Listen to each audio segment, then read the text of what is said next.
Moses tells us exactly how the Nephilim survived the flood. Trust me, 90% of people don't know this truth. Before we dive in, welcome to God's Word, Unmasked, where we peel back the layers of biblical history to reveal hidden truths and fascinating stories. If you enjoy our content, consider subscribing, and we promise to keep bringing you engaging and enlightening videos. Today, we are going to discover how the Nephilim survived the flood and came back onto the earth. Some people believe that some giants snuck on the ark, or that another set of fallen angels sinned again in order for the new Nephilims to be produced. There are many theories, but today we will discover the true reason that Moses directly gives us. But before we get started, this is part 3 of our series called The Book of Giants. Please watch parts 1 and 2 first to help with your understanding. To find part 1 or 2, check the link in the description below, or check out the playlist called Book of Giants. Most people believe there were still Nephilims living after the flood. For those who may not know, Nephilim, or giants, were offspring of the fallen angels and earthly women. The main reason God flooded the entire world in the book of Genesis was because of the Nephilims that were created. Now, God stated in Genesis, "The Nephilim were on the earth in those days, and also afterward, when the sons of God went to the daughters of humans and had children by them. They were the heroes of old, men of renown." During the days of Jared, the fallen angels came down upon the earth and taught man many evil things. The Bible states that even after the days of Jared, the Nephilim were still around after the flood. All the evil that occurred before the flood saddened God because he saw that the wickedness of man was great and that every thought in their hearts was evil. When this happened, God stated, "I will destroy man whom I have created from the face of the earth, both man and beast, and the creeping thing, and the fowls of the air, for it repenteth me that I have made them." Even though God was saddened by the human race and all the evil upon the earth, he still favored Noah. The Bible states that during the time of much evil and sin, when the fallen angels came down, Noah was the only pleasure to the Lord. Noah was the only truly righteous man living on the earth at that time. When God saw that the earth was corrupt and full of violence, he told Noah to build an ark out of gopher wood.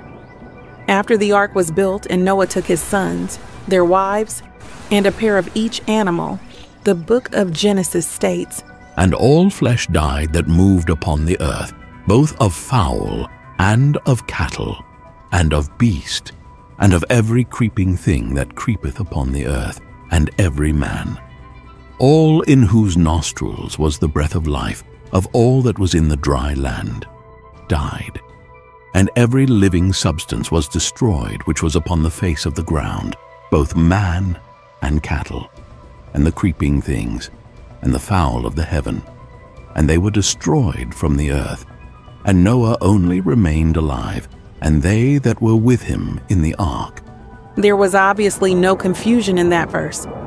The book of Genesis states that every single thing upon the earth had died and no longer lived except for Noah, his sons, their wives, and the pair of animals selected.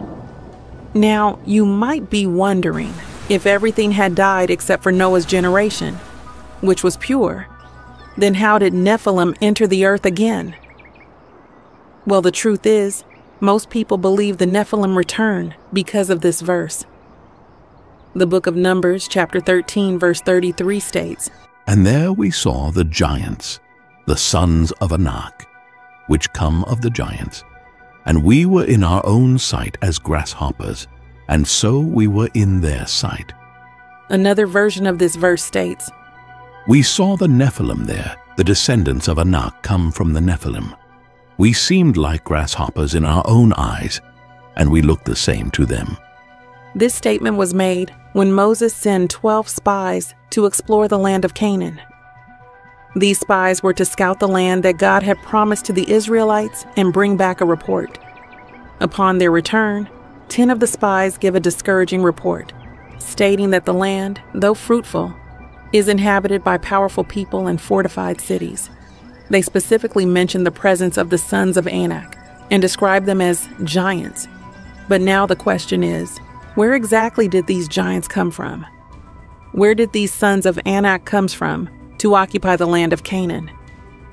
The first belief that people have is that a previous giant or Nephilim had snuck onto the ark with Noah or held on to the edges of the ark.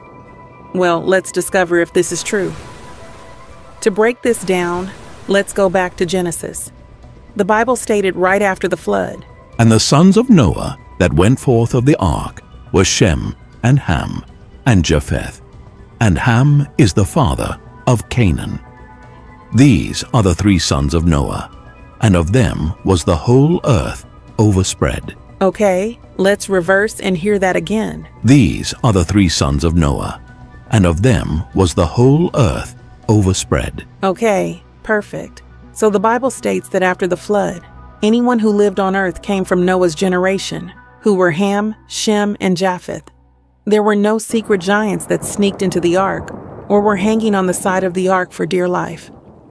Noah's son's generation were the only people, as we know it according to the Bible, that populated the world after the flood.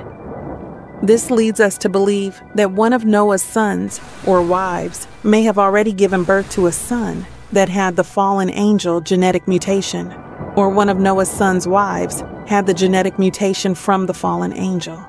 And I know some people think that the fallen angels did not give birth to any female giants, but that is inaccurate. Most of the Bible does not mention the multiple women that the sons of God gave birth to. We know that Adam and Eve gave birth to many other children, including females that were not mentioned in the Bible. Either way, we know there were no secret giants that hid on the ark, yet there were giants living in the land of Canaan after the flood, and Goliath was a warrior for the Philistines. So how is this possible? Most people believe this was possible because another group of fallen angels had lusted after human women after the flood, which means a new set of fallen angels had sinned against God once again to create new group of Nephilims. However, the book of Enoch disproves this, because the book of Enoch tells us about the severity of the judgment against the watchers who participated in coming down and sharing earthly secrets with the human women. While in heaven, after God gave judgment to the fallen angels, Michael stated to Raphael, "The power of the Spirit transports and makes me tremble because of the severity of the judgment of the secrets, the judgment of the angels. Who can endure the severe judgment which has been executed and before which they melt away?" Michael said again, "Who is he whose heart is not softened concerning it, and whose reins are not troubled by this word of judgment that has gone forth upon them, because of those who have thus led them out? I will not take their part under the eye of the Lord, for the Lord of spirits has been angry with them, because they do as if they were the Lord. Therefore all that is hidden shall come upon them forever and ever, for neither angel nor man shall have his portion in it, but alone they have received their judgment forever and ever." With all this, Michael told Raphael that he felt scared because of the severe judgment given to the angels. Michael pretty much said he would not want to be in the position the watchers were in, and other angels would have to be extremely dumb to follow the watchers' footsteps. He even wondered who could handle such harsh punishment. Michael also said that no one could remain calm about this judgment because of those who led them astray. When Michael stood before the Lord, he told Raphael that he wouldn't defend the angels because the Lord was angry with them for acting like they were God. Everything hidden will be revealed, and the angels and humans who sinned will face their judgment forever. So Michael made it clear that not a single angel would ever want to make the same mistake the watchers made, because they would not like to face the judgment of eternity God gave the watchers. So if all of these are false, then how did the Nephilim actually survive the flood? There are two options. The first one is through Ham's generation, and possibly Japheth. We know from Genesis that Noah had 3 sons who left the ark with him: Shem, Ham, and Japheth. Ham is the father of Canaan. These 3 sons are the ancestors of all the people on the earth, according to the Bible, which states, And the sons of Noah that went forth of the ark were Shem, and Ham, and Japheth. And Ham is the father of Canaan. These are the 3 sons of Noah, and of them was the whole earth overspread. We know that sometime after the flood was over, and Noah's generation came out of the ark, Noah got drunk, and Ham, the son of Noah, ended up doing something bad, which will be discussed in another video. Because of this, Noah cursed Ham's generation. Noah did not directly curse Ham, but specifically cursed Ham's generation, specifically Canaan. Noah stated, Cursed be Canaan. A servant of servants shall he be unto his brethren. Did you know that most people believe that Ham's entire generation was cursed, and because of that, black people are cursed? Ham wasn't cursed. There is no curse of Ham in Genesis 9 or anywhere else in the Bible. Canaan, not Ham, was cursed by Noah. This means that the biblical doctrine used to justify the enslavement of dark-skinned peoples is completely fabricated and has no exegetical warrant. Okay? If you are learning something new, make sure you like, comment, and subscribe. Let's return to the video. Now, let's take a look at Ham's generation. The Bible states, The sons of Ham were Cush and Mizraim, which were Egyptians in the Bible, and Phut and Canaan. Just a reminder, after Ham did something in the tent in the book of Genesis, Noah stated, Cursed be Canaan. A servant of servants shall he be unto his brethren. Ham had multiple sons, but only Canaan was cursed. In the land of Canaan, giants were apparently living. From Genesis chapter 10, you will see all of Ham's generation. We know the Canaanites came from Ham's generation, and they were cursed by Noah.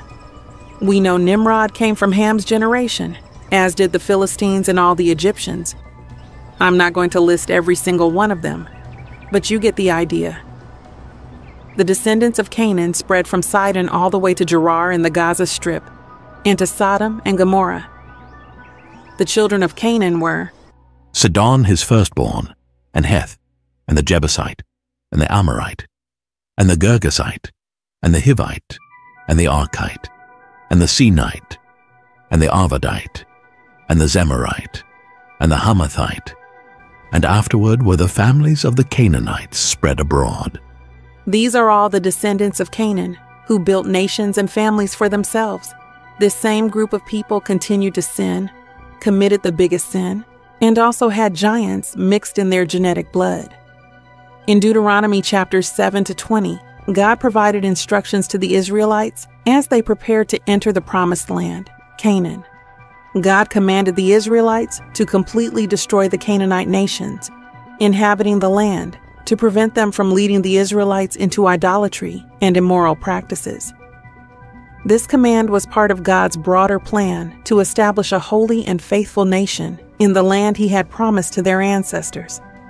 God states, But of the cities of these people, which the Lord thy God doth give thee for an inheritance, thou shalt save alive nothing that breatheth, but thou shalt utterly destroy them, namely the Hittites, and the Amorites, the Canaanites, and the Perizzites, the Hivites, and the Jebusites, as the Lord thy God hath commanded thee. He stated again to the Israelites, When the Lord thy God shall bring thee into the land whither thou goest to possess it, and hath cast out many nations before thee, the Hittites, and the Girgashites, and the Amorites, and the Canaanites, and the Perizzites, and the Hivites, and the Jebusites, 7 nations greater and mightier than thou.